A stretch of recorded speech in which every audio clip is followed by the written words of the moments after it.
Well, good morning, community. Welcome to the Stroke of Genius podcast executive experience. I'm your host, R&D. Today, we have a guest that to me is kind of really needed guest and needed company because we are all taught to make money. But this man you're about to meet, named Joe Iovenitti, is a asset protection consultant. So what do? You make the millions of dollars, but how do you protect it? How do you keep it? How do you retain most of it? We're about to learn today. So we got only 30 minutes. Let's jump right into it.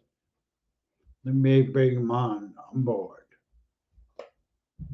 The Stroke of Genius podcast, hosted by brain aneurysm and stroke survivor Aaron Avila, sharing the experiences of survivors and CEOs. This is your destination for inspiration. Well, good morning, Joe. Good morning, Aaron, and good morning to your audience. Welcome. I really appreciate being here. Thank you very much. Now you are. Let's jump right into because it's going to go by quick. But you're an asset protection consultant. So That's please correct. introduce yourself. Yeah. I'm Joe Iovenitti, and as Aaron has mentioned, I'm an asset protection consultant. I'm a former co-owner of a geoscience consulting firm. I'm a geologist who in 2014 decided that I was going to work with the community because the community didn't know what it didn't know. And now I help the individuals, families, and the businesses retain more of their wealth. You know, I made a comment on the opening of the show. Joe, we are taught to make money, to earn money, to business, but really, most of us out there, entrepreneurs, we don't get trained in keeping money, how to maximize the money, how to protect it from taxes, and why waste money? So that's what you specialize in, correct? Yeah. I have 3 pillars in my business, and I'll talk about each one. The first pillar involves helping small and medium-sized businesses increase their cash flow, make them more profitable. And I do that through a number of major cost-saving approaches, and there's about 11 of them. And what's unique about my firm is that we bundle those cost savings. So once you're in the system for one or however many cost-saving approaches, we look at all of them to maximize what we could do for the business owner. Like you said, we've all been trained to make money. We get a job, we open up a business, and what we don't sometimes realize is that saving money is sometimes very often is more important than making money. Because if you're making money in a business, you make $1, that dollar doesn't go to your bottom line. You have to pay for expenses, you have to pay for your workers, you have to pay for administrative costs. So maybe something on the order of 30% of what you make gets to the bottom line. If you're saving money, it goes 100% to that bottom line. So I'm curious. Now my question would be is the ROI. So I hire you, and then I have to go through to your evaluation of my corporation. You can make me money. Your whole goal is to make me money. Yeah. Well, no, actually, no. The goal is saving as much as you can, because that's what is be your lifeline in the future. But we're all trained to make money, but not save it, and that's the unfortunate part of our financial education system. Yeah, because I'm gifted pulling in that. I consume hours and hours of content to make the money, but I'll be giving you a call when I make my millions of dollars. But I'm curious, Joe, how long you been in the business? How long you been doing this? I started this in 2014, and I got involved in this because I had a major negative experience with an insurance company. At the time, I was a geologist. I co-owned the company. I was running a profit center for that company. And I decided I'd made my contribution to geology. I published, I traveled, I did a variety of different work. I had a blast being a geologist. I had the opportunity to work on volcanoes and non-volcanic terrain. It was terrific. But what I realized is that the community doesn't know what it doesn't know. And I was going to share what I've learned to help everyone do better at retaining more of their wealth. Yeah, it's funny, just so people know. We, you and I, have something got coming that you worked on the geysers here locally to me Yeah, as yeah, a geologist. yeah. I found that very, very cool. But tell me, Joe, how do you serve, or what services do you serve? How do you serve a client? Sure. I help both individuals, families, and business owners. As I mentioned earlier, I have three pillars in my business. I'll talk about the first. I'll talk about all three, actually. But my first pillar involves helping small and medium-sized businesses increase their cash flow. And I do that through a number of cost-saving approaches. There's about 11. And they involve specialized tax incentives and business expense mitigation. So what does that mean? Specialized tax incentives include cost segregation, which is the accelerated depreciation of commercial property. So if you have purchased or renovated or constructed a building in the last 20 years, you could accelerate the depreciation of that building, and you'll have more money now. You'll have the time value of money. You can use that money to reinvest in your business or do other things with it, but you could accelerate that depreciation. There's also the R&D tax credit. If you're doing anything new, innovative, technical, you'll qualify. And then we also do hiring incentives. There are tax credits available for people that you hire if they meet the federal criteria, as well as there's a tax credit if you've been impacted by COVID. That one is very interesting because it's up to $26,000 per qualified employee right now. And the federal government has extended that tax credit to both for-profit and nonprofit companies. So it's to help, for example, nonprofits, recover from the impact of COVID. Right. And then we also, there's what we refer to as a disaster retention credit. If you are in a county that's been designated as a federal disaster zone in 2018 or 2019, there's an additional credit that you may be able to claim. So all these tax incentives that have been put forth by the federal government are there to help a business owner increase their cash flow.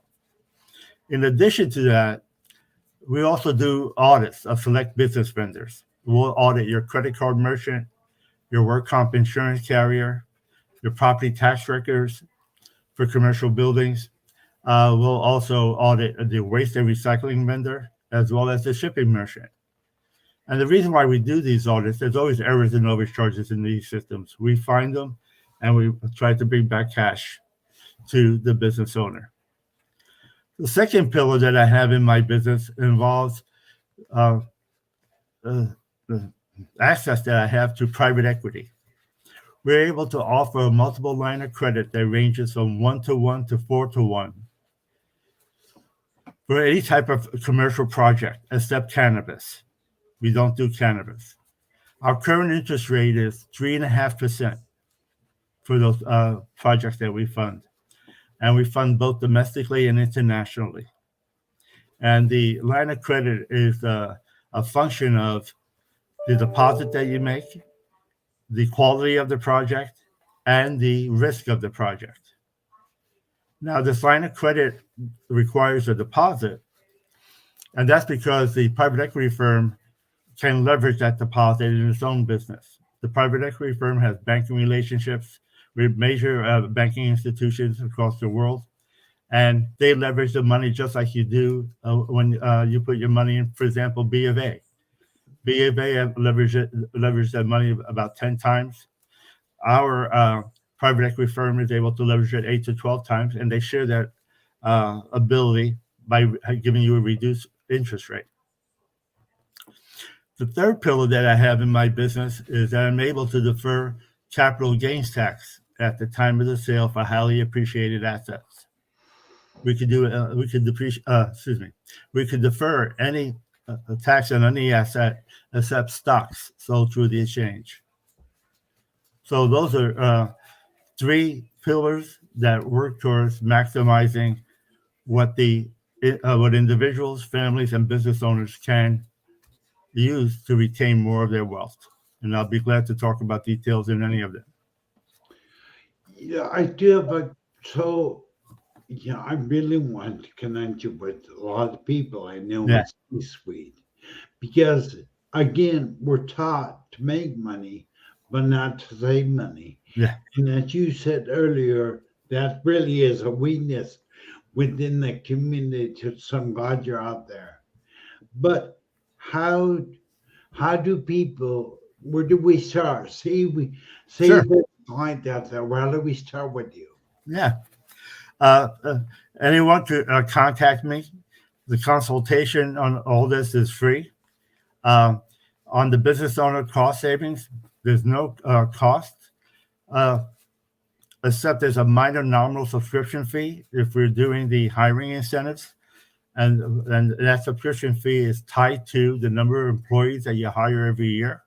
So, for example, if a business hires 1 to 9 people, it'll cost about $19 a month to access the portal where you can upload your information, and we can rapidly assess whether or not a potential new hire will bring you a tax credit and how much that tax credit may be, as well as the employee retention tax credit that I mentioned. That's up to $26,000 for qualified employee, or the disaster retention credit that is up to $2,400 per qualified employee.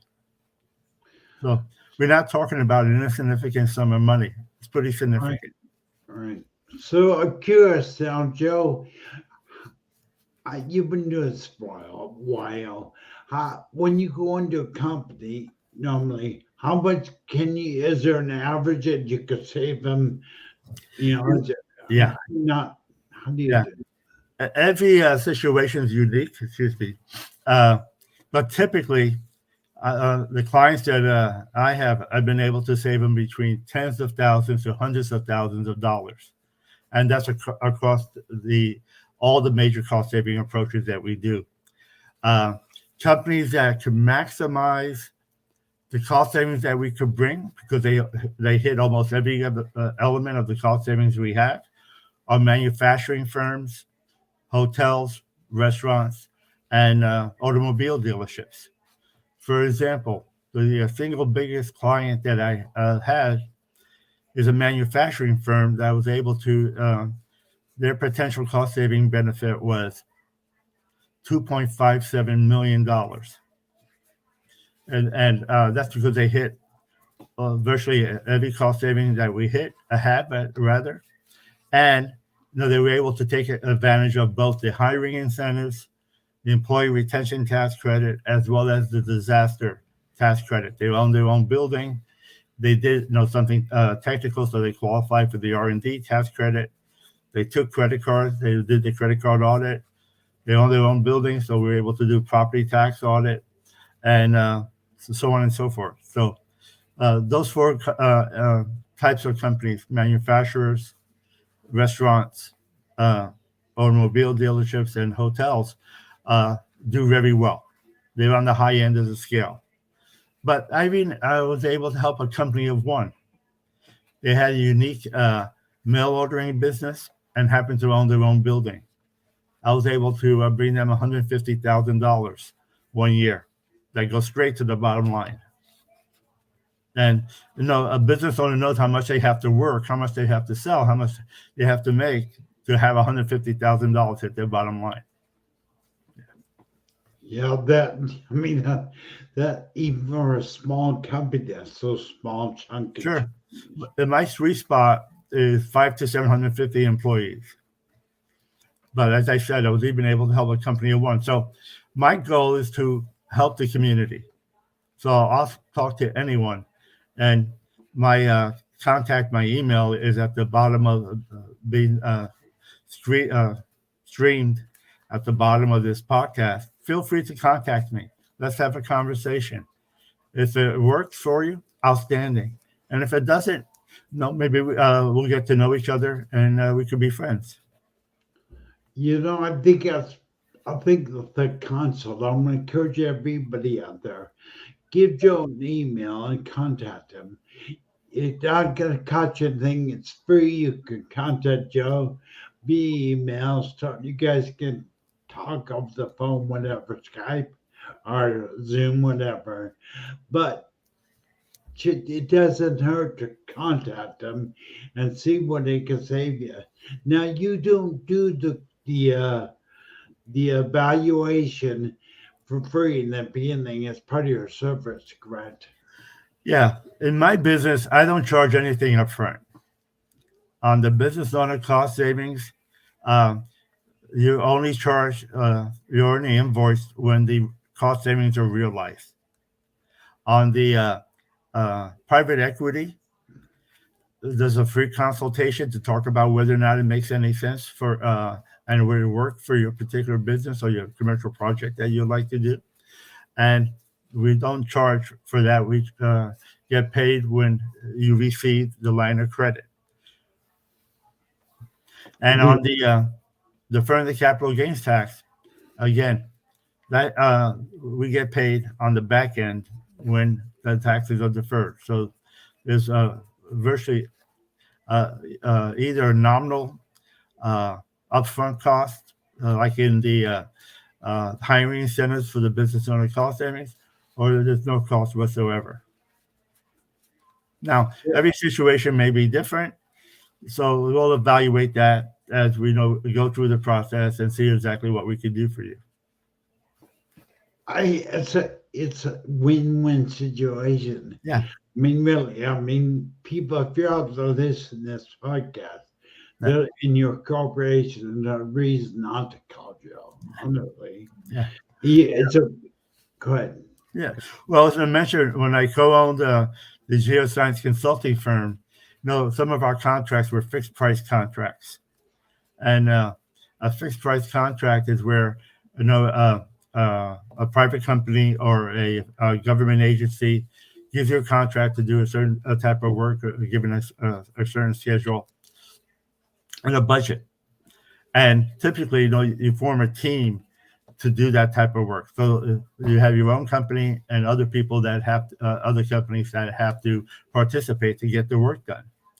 And I would tell all of my contractors, my partners on any particular project, I got involved in this because we all are bringing something to the table to help the client.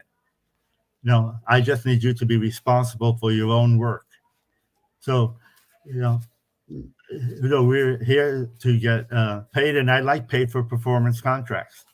We're not being paid for our time. We're being paid to do something.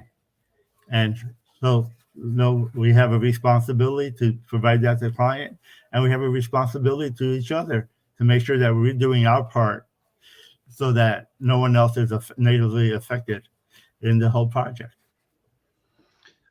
That is refreshing. I mean, normally the attitude is I don't give a stuff about if you're making money on me. Yeah. If I'm making you money, just pay me my hourly wage. But that's not what you're about. You actually will produce results Right. first. You're Right. result driven. You're result driven. Yeah. I've always been project oriented. You tell me what needs to be done, we'll get it done, and we get reimbursed at the end. You can't beat that. I mean, I'm just kidding. But now you mentioned 3 pillars, but you said I think you have 4. What's your Yeah. 4th pillar? My fourth pillar is I also do life insurance. That's where I started. But now life insurance I use to help business owners, on the such things as key man insurance, buy-sell agreements. There's a unique retirement plan. I help families and friends. I don't market life insurance any longer because it's not my principal interest. But to solve a problem, address a need, I will talk to you about it and see if we can make that work. Everything has its place, and if it's useful, we'll do that. But I don't go out and try to sell life insurance any longer. Well, I think that is really admirable to be transparent. And, Sure. if you can't make your client money or you can't save them money, then why bother putting the effort into making the time? Yeah. But if I was to ask you, what is your ideal client? Describe your ideal client to me. Okay. Let's go backwards, and I'll start with the deferred capital gains tax. An ideal client would be someone that's selling a residential property. Let me back up. For the deferred capital gains tax, in the firm that I work with, the net sales proceeds has to be $500,000 or more. So if you have a potential sale of an asset, anything but stock sells through the exchange, and the value is greater than $500,000, we could help defer the capital gains tax on that. So that would be applicable to individuals, families, business owners. Let me give you an example. Business owners, one of the things that they look at for their retirement is selling their business, and that's a very valuable plan.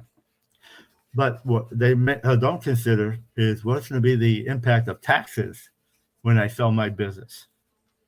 And very often, they don't get as much in that sale as they thought they were going to receive because of the taxes. This takes care at least of some of the taxes that they would have to pay. If we couple that with the business owner cost savings, that may bring additional cash for them into their retirement. So, we talked about what type of companies that could benefit the most from the business owner cost savings. But it's an ideal, for example, for a business broker. It is a good referral partner for me because a business broker deals with businesses, working with them to help them sell. But through the business owner cost savings and these other cost saving approaches that I have, we can help both the buyer and the seller on that transaction. We'll maximize what the seller can receive through the offerings that I have before they sell, and very many of them also then apply to the buyer that's coming in and wanting to purchase that building. So that's another example of an individual that I could help with the business that I have. So Does that make sense to you? what? Does that make sense to you? Totally. But I'm curious. So that way you're helping the seller and the buyer. And the buyer, yeah, in that case, yeah. Is the seller, you're not doing that free? That's part of your service for the seller, correct? The services apply both to the seller and the buyer. All right. Now, what services, to what degree the services can help, is all a function of the situation, but we'll look at it all. For example, let's say that you are a business and you want to sell. You have a building. If you haven't done cost segregation, and most businesses haven't done cost segregation, over 85% have not done it in the U.S. No, we want to take a look at that and see if we could put more cash into your pocket before you sell. Now, what's unique about cost segregation, since we're on that topic, when a buyer buys that business, they acquired that building. They could also do cost segregation, because cost segregation is a tax incentive that goes with the owner of the building, not the building itself. So both of them could benefit from doing cost segregation at the time of that purchase and sale. I mean, I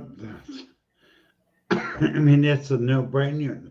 I mean, everybody out there should be calling you. I know I don't know, I didn't want to call you. Sure. And I think it's great what you're doing. I really appreciate it. Yeah. And you really have, I know we were talking earlier, you really are a service-oriented organization you Yeah. serve. Yeah. No, the single biggest comment I always get, well, Joe, this sounds too good to be true. How come I haven't heard about it before? And, it's sometimes very difficult for me to answer that question, because I don't know why you haven't heard about it, because it's been out there. And let me give you a case in point. I had a meeting, a colleague of mine wanted to introduce me to a friend of his. We met, and lo and behold, his friend is a multi-billionaire. Very nice guy, very nice guy. We're talking, and we followed upon the subject of deferred capital gains tax. And he turned around and said, "Whoa, wait a minute. I've never heard about this." And he goes, "No, I have many advisors. No one's ever told me about this." And I was kind of perplexed. I would have thought that he would know about everything, being having a large number of advisors, the position that he has in the community, so on and so forth. So I started to explain what the deferred capital gains tax was. And as I'm doing that, the friend that introduced us is nodding. And I stopped and said, "Oh, you know all about this. No, you mentioned it so that he could hear it directly from you." Turns out the friend that introduced us was an IRS agent. So when he heard it from him, he started to believe it.